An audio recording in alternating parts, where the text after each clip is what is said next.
Good evening once again, ladies and gentlemen. You're listening to the Hour of the Time. I'm William Cooper. The newspaper looks beautiful. I've got to tell you, folks, if it wasn't for Mike and Bart and Sharon, who have come to help me with this, I wouldn't be able to do half the things that I'm doing around here now. We're all working all the time. Nobody's taking any time off and late into the evening. But it's a lot of fun, and I think you're going to be very pleased with the outcome. If you'd like to subscribe to Veritas, our newspaper, and it is a newspaper, ladies and gentlemen. It's not a tabloid, it's not a newsletter, it's a newspaper. It's $50 for 24 issues. 24 issues. Make checks and money orders to Veritas, spelled V as in Victor, E-R-I-T-A-S, and send them. Of course, we prefer cash or gold or silver coin, preferably gold or silver coin. We'll also take 57 Chevys, if you have one. Post Office Box 3390, St. John's, Arizona, 85936. That's P.O. Box 3390, St. John's, Arizona, 85936. So, get your subscription in.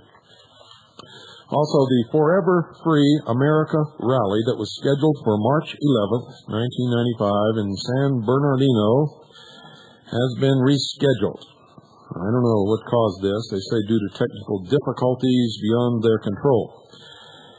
And they've rescheduled it to April the 22nd, 1995. That's April the 22nd, 1995. That's the Forever Free America Rally that was scheduled. It's not scheduled anymore for March 11th. It was going to be on March 11th. It is now rescheduled for April the 22nd, 1995. Let me see. If you'd like to call for information, call 602-205-2386. That's 602-205-2386. Now, I was going to tell you tonight when we were going to have another seminar here, and this has really put the wrench in it because we were going to reschedule have a seminar at about that time, and I've already committed to go and speak at this event. So I've got to clear this up, folks, and I'll try to do that tomorrow and let you know tomorrow night when we're going to have our seminar here and how much it will cost and all that kind of good stuff. And I think, there's one other thing. The Constitution Party is in dire need of the services of some legal mind who has experience with political parties and elections and things like that. So if you are one of those type of people and you would like to volunteer to help us out with some pretty important organizing things and questions that we don't know how to solve, please contact me sometime tomorrow afternoon at 602-337-2562. That's 602-337-2562. Now, if you don't know anything about these things, please don't call, because we don't know, and we can't teach you, and we haven't got time for anybody to learn. We need advice now. So please, if you are a legal mind or a legal person or a lawyer or anybody like that who understands the political party process, elections, and funds and all that kind of stuff, please give me a call tomorrow at 602-337-2562. Also, write me a letter. William Cooper, P.O. Box 3390, St. John's, Arizona, 85936, and tell me whether or not you will commit to a March on Washington in September. We need to know, and we need to know now. And if we don't get a big response, we're going to just drop it right where it stands. Okay, folks, tonight we have again as our guest Dr. Gene Schroeder. Those of you who were listening last night got an earful, and a lot of this information is going to be in the first issue of the newspaper, and a lot of things that Dr. Schroeder didn't discuss that we have researched here. And folks, we never have time to go fully into everything that we want to go into in 1 hour, ever. It's just impossible. He's back tonight to talk about some good things that have happened and that may happen down the line. I'm sorry we won't be able to take your calls, but pay close attention. Also, what we're going to be talking about is good, fun stuff, so upbeat tonight.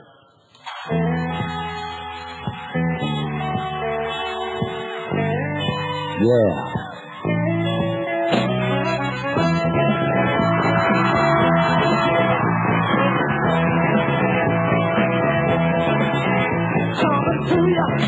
Here he comes. Dr. Gene Schroeder. Dancing across the floor. The Constitution in his hand.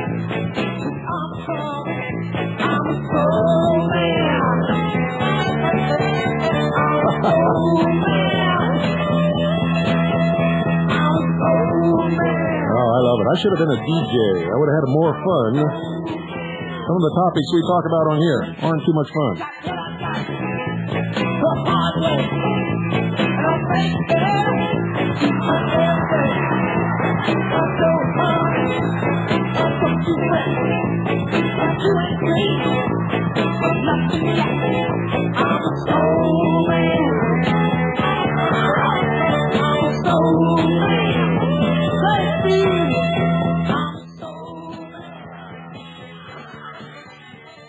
Dr. Schroeder, welcome to the Hour of the Time. Bill, again, it's my pleasure.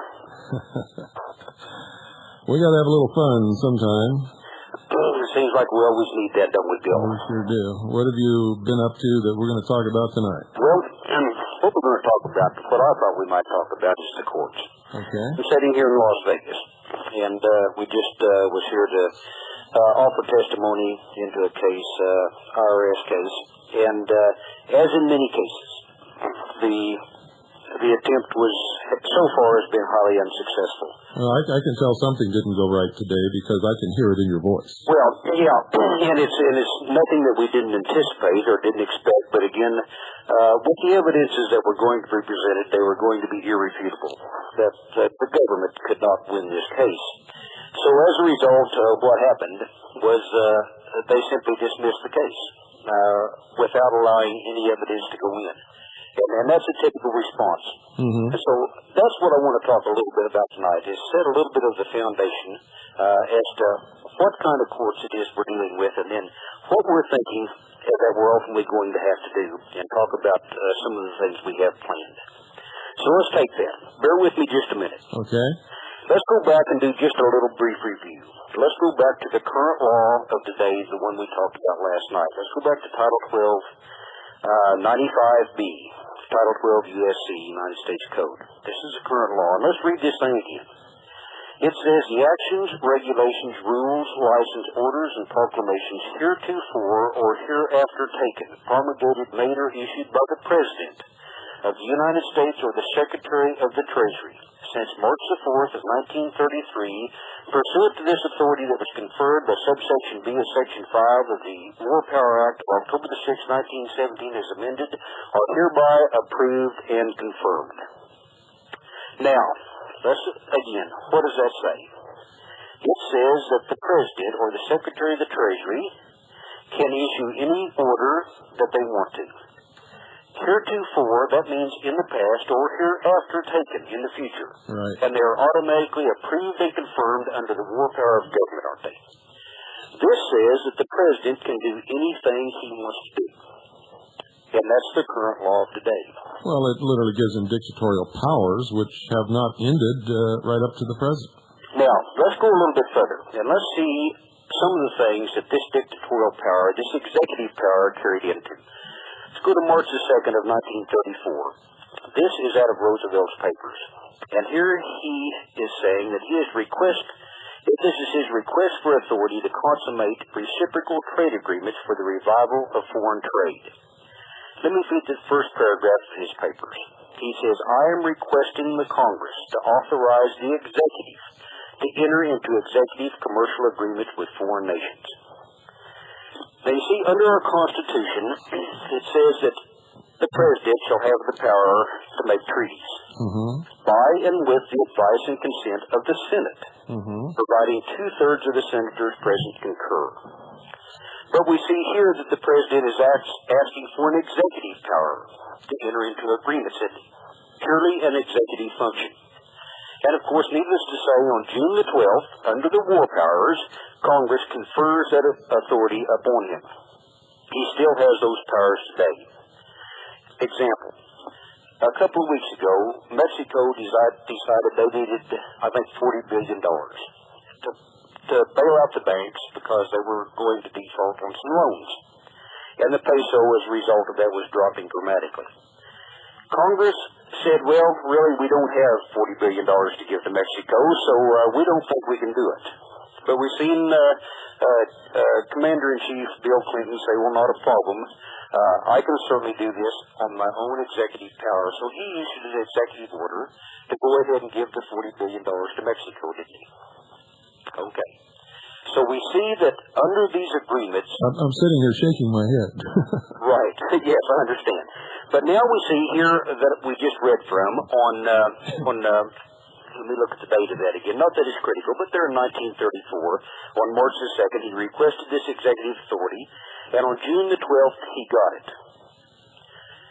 At that point, the President, purely as an executive power, was then able to enter into GATT agreements of all types and natures, which he did. There are literally hundreds and hundreds and hundreds of them that he entered into. People think GATT is new. GATT is not new, and I've said that over and over and over again. It goes all the way back to actually before then. But yes, it absolutely culminating beginning on March the 9th of 33, and the specific act coming on June the 12th called the International Trade Agreements Act, bequesting upon our President that authority.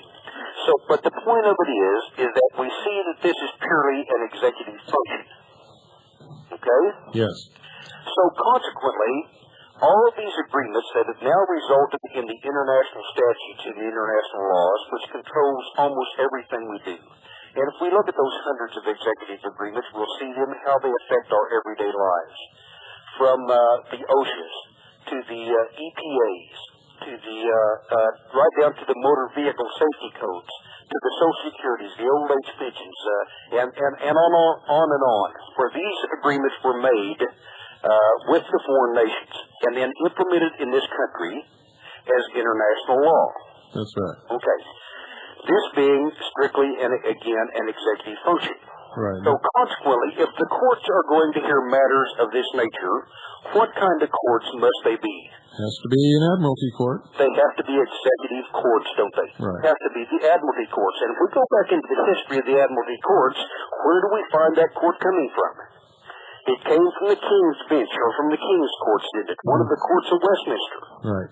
And those courts were strictly the King's Courts. They were in total contradistinction from the common law. The courts of the common law that were the law of the land during the peacetime. These were the courts and the laws of the sea, purely under the power of the king. So when we went into this war power, or under this war government back in 1933, as a result, we've seen the courts change. We've seen the law change. And we know if we look at the memorandum of laws that govern that act of October 6, 1917, that was the international law, the law of nations, that came upon us. That is governed by the king's courts. That's the courts of admiralty. So as a result, the courts that we have today are not the courts of the common law.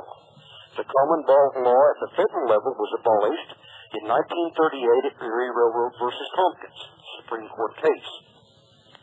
And the common law over the states was abolished at the same time when this admiralty jurisdiction was conferred upon the courts under that Federal Rules of Civil Procedures Act, which they called a merger of law and equity, which was no more than the extension of that wartime admiralty jurisdiction across the land.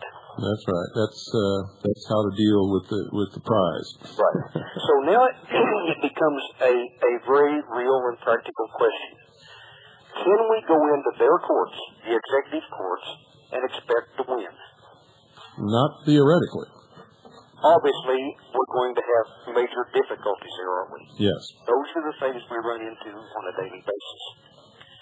With that in mind, we then begin to say, well, how is it possible that we could reform the People's Court, the common law courts of the country?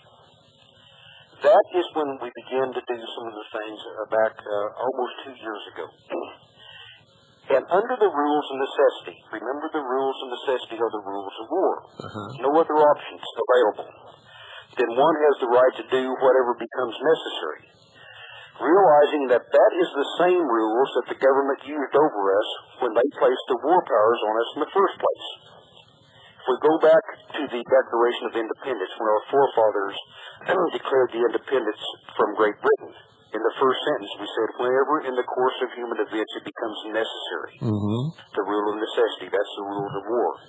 The same thing that our Congress told us there on March the 9th of 1933 at 48 Stat 1 in the enabling portion of that act, when they said that the Congress hereby declares that a serious emergency exists and that it is imperatively necessary speedily to put into effect remedies of uniform national application, again under the rules of necessity. So we said, we the people also have the absolute right to declare the rules of necessity. Because of the fact that we have not had a court for 61 years in this country, that now operating under the rules of necessity, we must reform our courts. We must take our court back and put it back into position. With those concepts in mind, beginning about 2 years ago, a group of people from different parts of the country published the formation of the one Supreme Court under our Constitution. They published that court for 6 months in the Oklahoma City newspaper, telling the government that if you have any objections, respond. That notice ran for six months in that newspaper. There was no response and no objections from any officials of any type. Following that, the Supreme Court, the one Supreme Court, met for the first time in Kingfisher, Oklahoma. That was almost a year ago. And we began to work with that court to get rulings of facts and laws that pertain to all of these cases that could not be heard in the King's Court. From that point in time, this court has grown. And it's now beginning to gain wide acceptance, at least among many of the patriot communities across the country. 2 weeks ago, when the court met in York, Nebraska, they called for a national sitting of the court and the grand jury. Called the grand jury to set for June the 3rd and the 4th in Wichita, Kansas. That court is now preparing to set. We are preparing the notices for the government officials. The President and the Secretary of the Treasury will both be notified. We will also notify the Speaker of the House and the Senate. We will also notify the Supreme Court. These notices will notify the Senate and the House of Representatives to read this notice before the full houses of both bodies, so that everyone is notified. And in the notice, we have said that probable cause exists to believe that the Constitution of this country has been effectively set aside under the war powers, and the people are going to hear the facts and the evidence as to whether or not this be true, so that if any government official wants to come and defend their actions, to come to the grand jury and plead their case. Certainly at the same time, we have said that the people are going to prosecute the case, and we're going to present the evidence and the facts as to what has happened in this country. And from that, we will ask this national grand jury to make a finding of the facts and the law as it pertains to this situation in the country. That we intend to do in Wichita, Kansas, on the 3rd and the 4th of June. We are hoping that we will get a widespread turnout of people from all across the country to come and listen to the facts that will be presented at the case, so that we can get a grand jury determination of this important issue once and for all. If we can get a favorable verdict from that grand jury, and of course, maybe I'm biased, but I don't think so.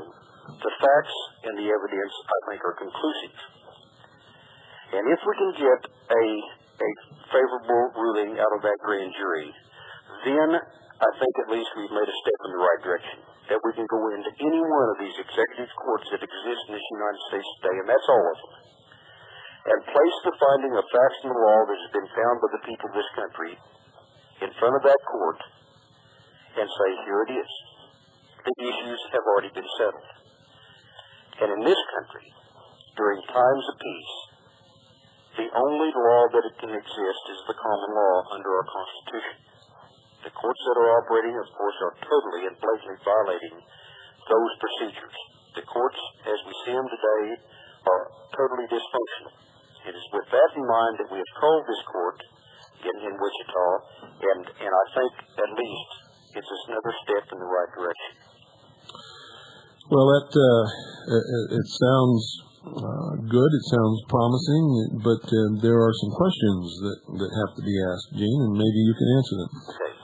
Number one is, if this court sits, what authority does it have, and what guarantee does anyone have that anyone outside of those holding the court will honor that authority?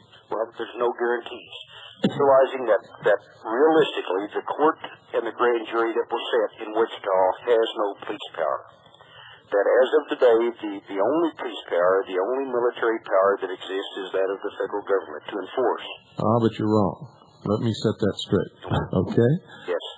The Constitution allows for, and tradition and the law of this nation says that the militia, in times when the country is being invaded, or there has been an insurrection, or the laws of the Union are being infringed, that the militia shall repel invasion, put down insurrection, and enforce the laws of the Union. And that is a fact. In fact, that's the responsibility of the American people as a whole. I highly appreciate that response, because it's absolutely true. That the only legitimate police power that exists in this country, in the land, is the police power that is set out in the voluntary militias for the states. You see our Constitution at Article 1, Section 8 says Congress shall have the power to provide and maintain a navy. That's a standing military power for the federal government, isn't it? And it's the only... As it was in England, realizing England was an island nation. Right, and it's the only one allowed during peacetime. And it's the only one allowed during peacetime. But remember that military power, or that police power, stopped at the ebb and flow of the tide. It stopped where that ship could not go, didn't it? That's correct. And once you stepped across the ebb and flow of the tide, then you stepped into what was called the body of the counties of the states. Right. And within the bodies of the counties, there was no federal military police power. That the police power that sat there was the police power of the states. And that was contained in the state militias. Article 1, Section 8 also said that Congress shall have the power to raise and support an army, but no appropriations of funds shall be for a term greater than 2 years. The only time the inland army could be raised was during a time of war, and it went on and said that the army shall be raised from the state militias. So consequently, we see that there was no standing federal military power within the states. That's correct. So therefore, it is critically important that our militias across the states, the voluntary militias that are now beginning to form, realize and begin to understand the legitimate function of that state militia. and that the people all across the nation must realize that that's their duty. That this is not a paid position. It's not a position that where they had to go and be on continuous call, but every person was required to own firearms, so that on a moment's notice they could be called up into that body, into that state militia, to defend the states. That was part of the separation of powers. Therefore, it's critically important that our state militias continue to form so that in the future they can provide their legitimate function.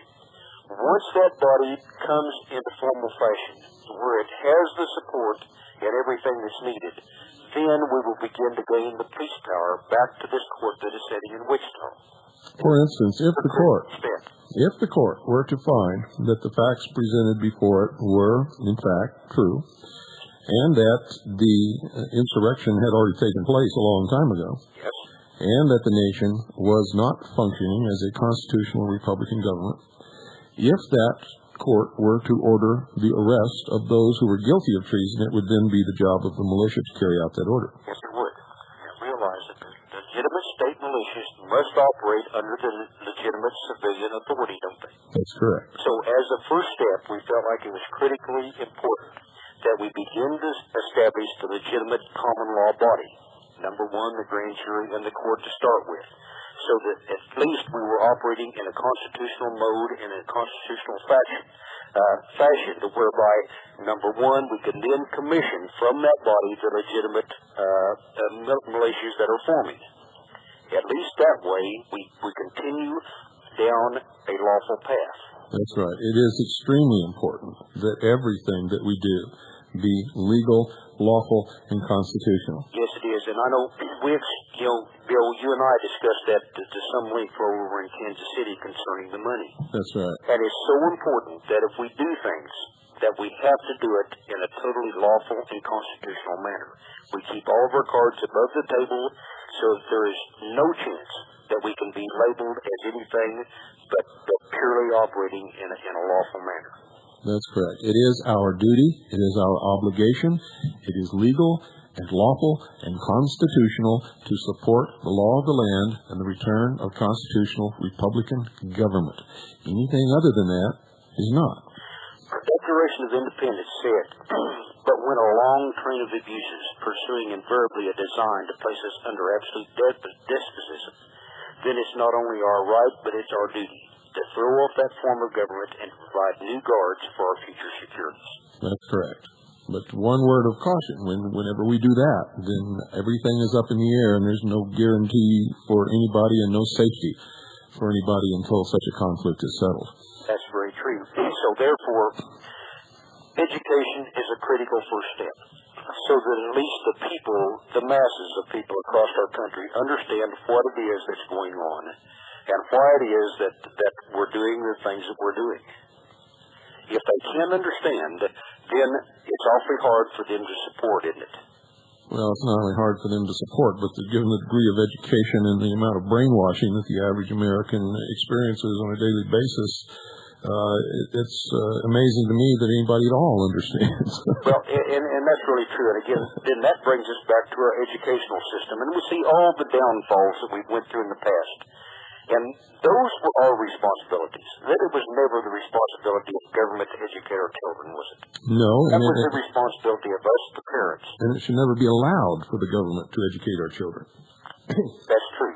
That's our number one and prime responsibility, and we're the ones who failed in that. That's correct. It wasn't government. That we should never have turned in children over to the government in the first place. You know, that's what they did down in the communist countries. Well, the truth is, and since we're dealing with the truth, and you and I like the truth an awful lot, and so do the listeners of this broadcast, the truth is that if we had fulfilled our responsibilities and had been vigilant, as our forefathers had warned us to be, and had maintained our education of our children and the principles and ideals upon which this nation was founded, we wouldn't be in the situation we're in today. So really, if we want to get right down to it, whose fault is it if the proprietor of a store walks out the door and leaves the cash drawer open and doesn't come back for a week? It can only be ours. That's right.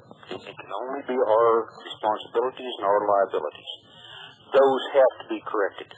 If we do not correct the conditions that exist in this country, and do not begin to take our rightful status and our station among mankind, then we can never hope or deserve to have anything but exactly what we're going to get. Absolutely correct words of wisdom. Don't go away, folks. We'll be right back after this short pause.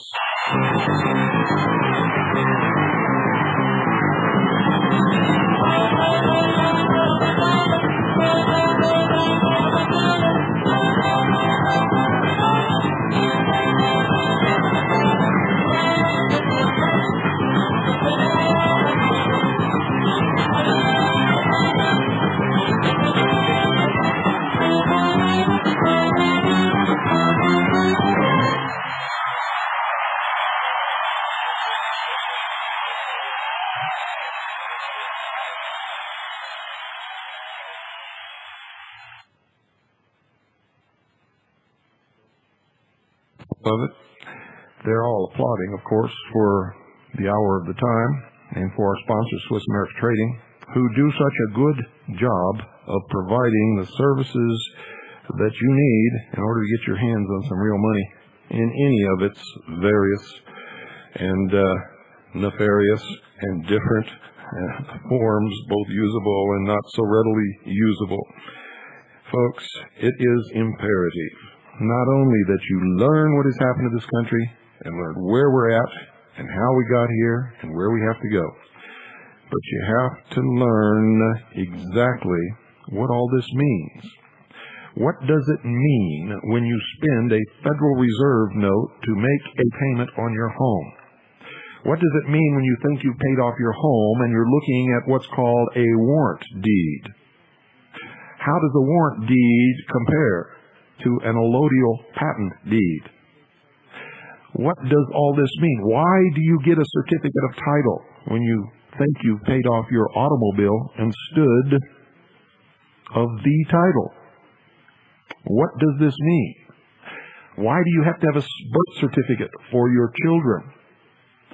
Why is it that if you go to an auction, and I have witnessed this myself, and everyone else bids and pays in Federal Reserve notes, and someone else bids a much smaller amount in silver coin, the person who bid and paid the silver coin walks off with whatever it was he bid on, since he was the only bidder who bid and paid in legal and lawful money.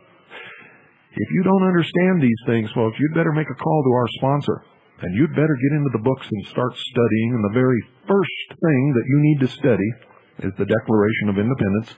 The very second thing that you need to study are the Articles of Confederation. And the third thing that you need to study is the Constitution for the United States of America. And then you need to stop running around saying inalienable, because the correct term is unalienable. And you better stop referring to constitutional rights, because they are creator-endowed rights protected by a contract called the Constitution. You see, it's very easy for me to get you up on the edge of your chair and make you listen very closely, because I know what I'm talking about, and most of you don't. Some of you do. Dr. Gene Schroeder does. The people at Swiss America Trading understand these things. Call them. You need some real money. Paper is not money. Currency is not money. Money is defined clearly in the law. A dollar is not money. A dollar is a measurement of money. Call Swiss America Trading, 1-800-289-2646. Do it now. 1-800-289-2646. You'll be glad that you did. If you cannot right now look your loved ones in the eye and tell them that you have prepared for any unforeseen economic emergency, then you must make this call. If you are a responsible person and if you truly love them, you must make this call. And if you decide not to do business with Swiss America Trading, at least call somebody. Do business with somebody. Get some legal, lawful, constitutional money in your pockets. 1-800-289-2646. Do it now. You'll be glad that you did.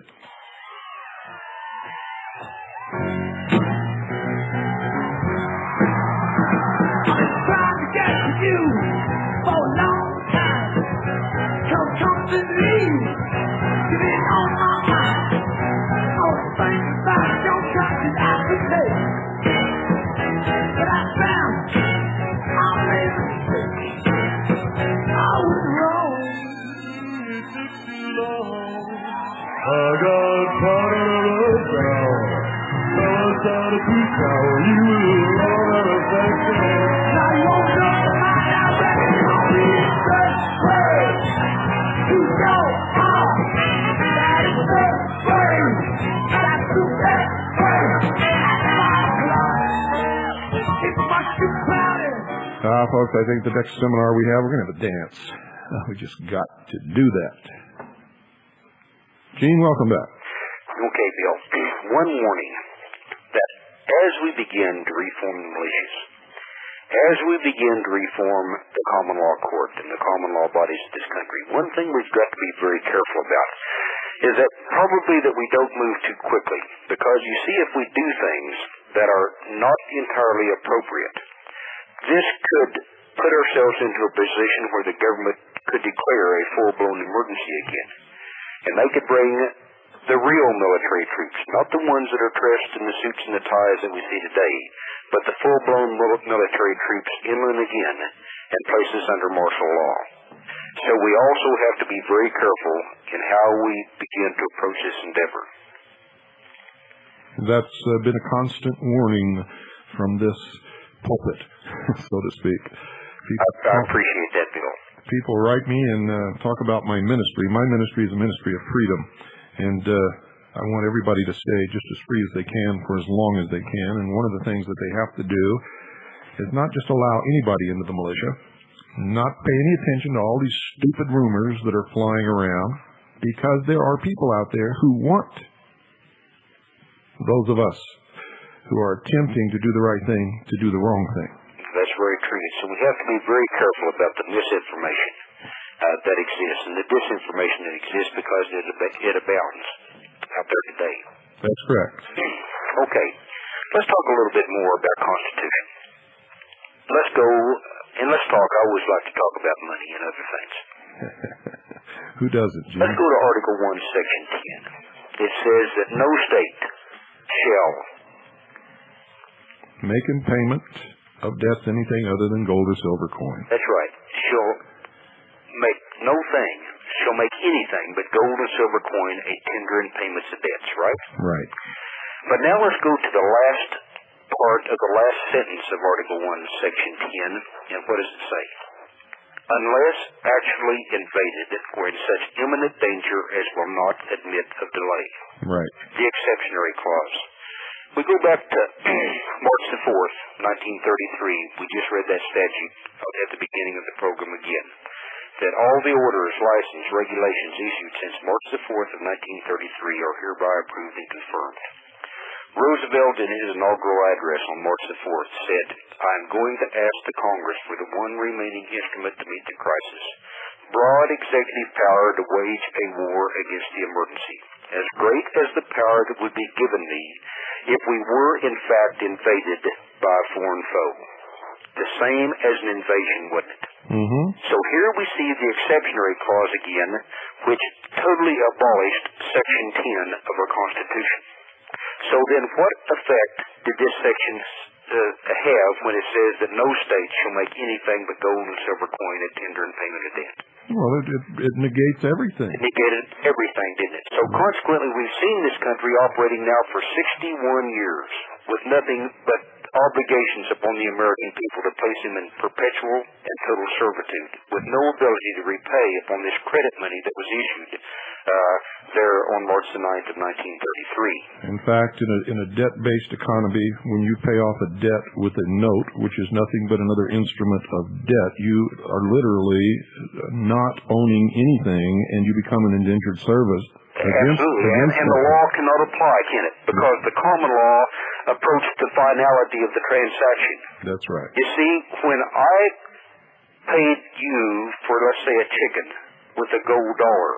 I wish I had a chicken. I understand. At that point, it was over, wasn't it, Bill? Yes. It's finished. There was no other things left to be done. That's right. But if I tried to tender you with a note for your chicken, the transaction is not over, is it? No. Because before you could ever get paid, you have to go try to collect from whoever was the obligee on that note. That's right. And if I use that note to purchase something from someone else, then I have compounded the problem. That's right. And so it goes on and on ad infinitum, and it never terminates. As a result, the law cannot apply to that case, can it?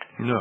Therefore, the common law was abolished upon the seizures of our gold by those war powers on March the 9th of 33. That's right. But it goes further than that. Let's also take another look at Section 10 of our Constitution, where it says that no state shall enter into any agreement or compact with another state. You see, that was again the separation of powers of the states, wasn't it? Mm-hmm. Where it said that no state shall enter into any agreement or compact with another state unless actually invaded, and so on. Right. So only under the war powers can our states form compacts with other states. Not only with other states, but with the Federal District of Columbia, which is a state itself. Yes, or it said with any foreign power, which the federal government was foreign to the states, wasn't it? Is also a foreign power, yes. And absolutely, once it began to enter into all the international agreements and alliances, it became a one-world state. Right. Now, with that in mind, let's take a look at the Conference of States that's now been called by Governor Leavitt. That this Conference of States has been called, or is in the process of ratification. The resolutions are being passed among the states to call for this convention, which could become a con. That's a constitutional convention to amend our Constitution. But if we look at that amendment, or that resolution that's being adopted by the states across the country as we speak tonight, that resolution says that this conference is being convened under the auspices of a 501c3 corporation, under the auspices of the Council of State Governments, which was formed back in 1933. Actually, 1930s. Yes, even before that. Yes, I agree. How can a corporation of states, a federal corporation, is that a compact and an agreement among states? I'm sorry, I was talking to someone here, Gene. I didn't hear what you said. Okay. Well, the question I was just saying is a corporation, is that a compact among states? No. Yes, it is, isn't it? Well, if it's between states, yes. Well, sure.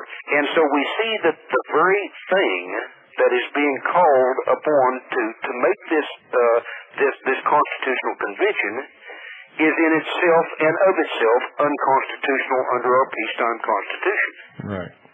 Therefore, I think it's critically important that we begin to bring these issues out to all of our listeners as they begin to hear more and more about this Conference of States that's going to be held, that they realize this thing is totally and completely unlawful under our Constitution, and that we must stand up and make sure that this conference does not go on to turn into a constitutional convention to try to amend the Constitution. The other thing that's critically important is under our Constitution we allow legitimate means under or by which it can be amended.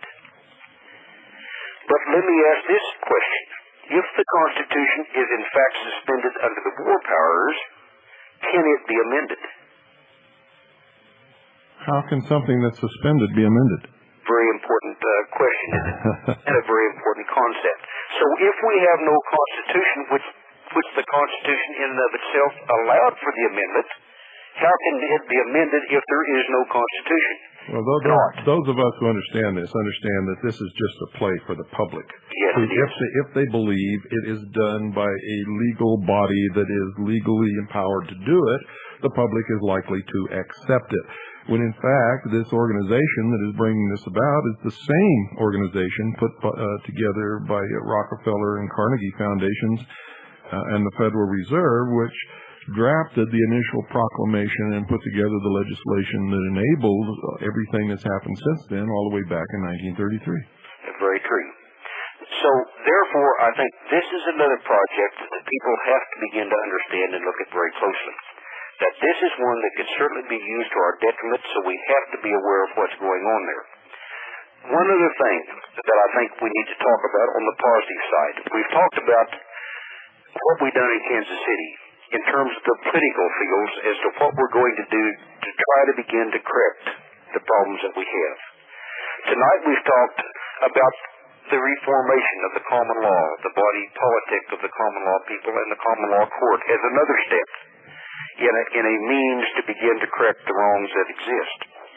Another thing I think that we need to talk about that is going on across the country today is the movement on the part of the states to begin to correct the situation. Some of our state leaders... Excuse me, Gene, is that really a movement to correct, or is that another scam? Because I've talked extensively with Walt Myers about this and with Governor Meekum, and they seem to think that it's not really what it appears to be. Now, you mean with the Conference of the States or with the 10th Amendment resolutions? No, I'm talking about with what came out of the meeting of governors. Right, okay. The meeting with governors, the Conference of the States, I think could easily be a scam. But No, I'm talking about the paper that the governors put together saying that they want to correct this stuff and they want to do the 10th Amendment resolutions and all this. I forget what it's called. Okay, that was called the Gettys, or what was it, the resolves there from... Williamsburg resolves. Yeah. Williamsburg resolves. Yes, that's the one I was talking about, the Conference of the States. But let's don't confuse that, Bill. Well, I don't want to, because you're talking. I'm talking about the Williamsburg resolve, yes. And we're talking about the Conference of States that's proposed, and those are two different things. Okay, are those two different things? I thought they were one and the same. No, the Conference of States that's being called in the future, that's going to be, in effect, a constitutional convention, is not the Williamsburg resolve that came out of a previous meeting of governors where they drew up this resolution. Okay. Well, anyway, in spite of that, now let me talk about the other aspect of the states' movements. This is the one that's being headed up by some of our state people like Charlie Duke, a senator from Colorado, Senator Don Rogers, they're from California, and former Governor Evan Meekum of Arizona, and some of the others. That they were the ones who began to put together and promote the 10th Amendment resolutions. That's correct. That was redeclaring the sovereignty of the state. Now realize on March the 6th, before Roosevelt declared the emergency government, this war government, that he first called a convention of the states. And that convention of the states passed by unanimous resolution that Congress give Roosevelt this broad power, this war power. The feeling of the 10th Amendment resolution people within the states is that if the states could give the sovereignty of the states away by resolution, then we could take it back through resolution.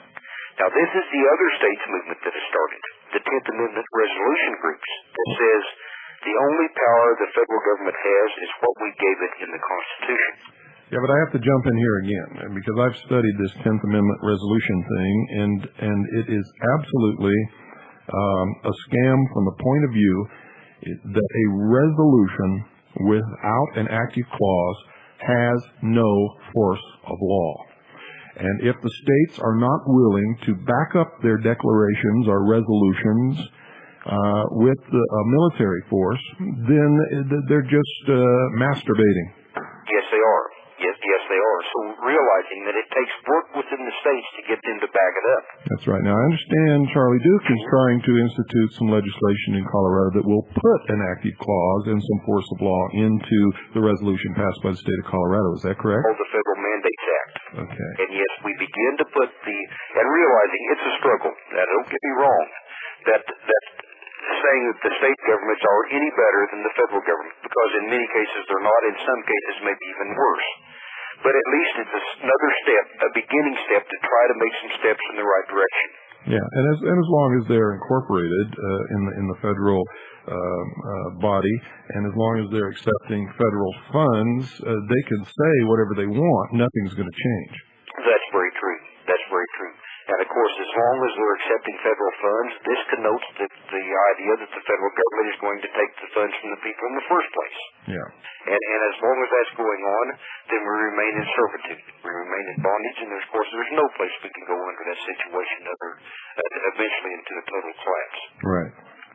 So anyway, I just wanted to make that point, that that at least there's another movement out there, states' rights movements, that are beginning to try to make some legitimate steps to redeclare the sovereignty of the states and the people of the states, to try to take this Constitution back and get it back away from that federal government and this war power that we exist under. Right. Also, folks, I want you to understand that I'm not trying to throw monkey wrenches in here. What I'm trying to do is make everybody realize what the truth is, and I don't want anybody to be out there fooling themselves. We have to understand the real truth and the real situation, and only then can we deal with it. Yeah. And I think we have to be realistic, Bill, that all of the things we're talking about, whether it be all the parties coming together to try to elect one president they can go up and terminate, or whether it be the people reforming their state courts and their state body, common law bodies, to begin to take it back that way, or whether it be through the states that realize that all of these are only in the beginning steps and they've all got 1 million miles to go. So that we've got to have support, massive support among the peoples of our country. And we've got to have people out there with knowledge that begins to fundamentally and specifically understands what went wrong and specifically what we have to do to correct it. Education is a critical factor in whether this country survives or fails to survive as we know it. In my estimation, education has been the major task that we have had before us ever since I can remember, and still looms large in the future. And that's what the Hour of the Time is all about. That's why I wrote my book. That's what the newspaper's for. I know that's what you're engaged in, and I know that you have a huge, weighty schedule appearing on new radio stations all across the country and speaking and running back and forth to do things like you're doing in Las Vegas. And we need many, many more people to begin to do this, but they have to come from a source of knowledge, and they've got to come from a source of real research dealing with facts and not all this baloney that's floating around in the so-called patriot communities, which in my estimation largely doesn't exist. But you've got about 3 or 4 minutes left, Gene. Is there something that you'd like to leave us with in that amount of time? Yeah, let me give a phone number. I just talked with one of the fellows in Kansas there that will be helping to coordinate this common law setting there in Wichita. Let me give his phone number. Okay. It's Ed Petrosky. His phone number is area code 316-546-2465. That's area code 316-546-2465. So that anybody that might be interested in that court that's going to set, or in that setting there in Wichita, they could give Ed a call and begin to get some information upon that. Yeah, and don't think you're going to call and get to sit on the court, folks. It's like any court. The jurors are drawn by lot, and if you want your name put in the hat, I guess calling Ed would be the best way to do it. Yes, that would be one way to begin to get the information. Also, you have a book. Why don't you tell us a little bit about your book? Okay. Just before Christmas, we released a book called Constitution, Fact or Fiction. Begin to take a realistic look at where we're at today, and to show the programs that were instituted upon this country that in essence amounted to a nationalization. The subtitle of that book is The Story of a Nation's Descent. From a constitutional republic through a constitutional dictatorship to an unconstitutional dictatorship. And if anyone would be interested in information on that book, I'll give an 800 number. It's 1-800-610-4908. That number again is 1-800-610-4908.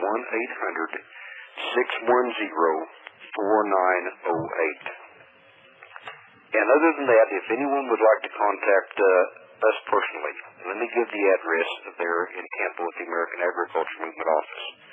That's just AAM, standing for the American Agriculture Movement, Box 130, Campo, C-A-M-P-O, Colorado, 81029. Want to repeat that one time? Say it one more time. That's AAM, Box 130, Campo, C-A-M-P-O, Colorado, 81029. Well, Gene, how about some words of wisdom to leave the people to think with tonight? All we can do is do the best we can do, and let's hope we get a lot of help from above. And you're just one lonely, helpless person, just as vulnerable as anybody else out there listening. No different from anybody else. And if you can do what you're doing, just think what all those people who haven't been doing anything yet can accomplish if they just want to. If they just want to, Bill. Everyone pulling a little bit can pull anything there is. That's right. Thank you, Gene, for being a wonderful guest, and thank you for all the information that you brought, your years of study and expertise, and thank you so much from the bottom of my heart for all that you've done and all that you continue to do. Well, Bill, I can't tell you how much I appreciate the programs like you're putting on here tonight, and thank you very much also. And folks, good night, and God bless each and every single one of you.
Trying to make other people lose their mind. Well, I'm a devil, you don't do your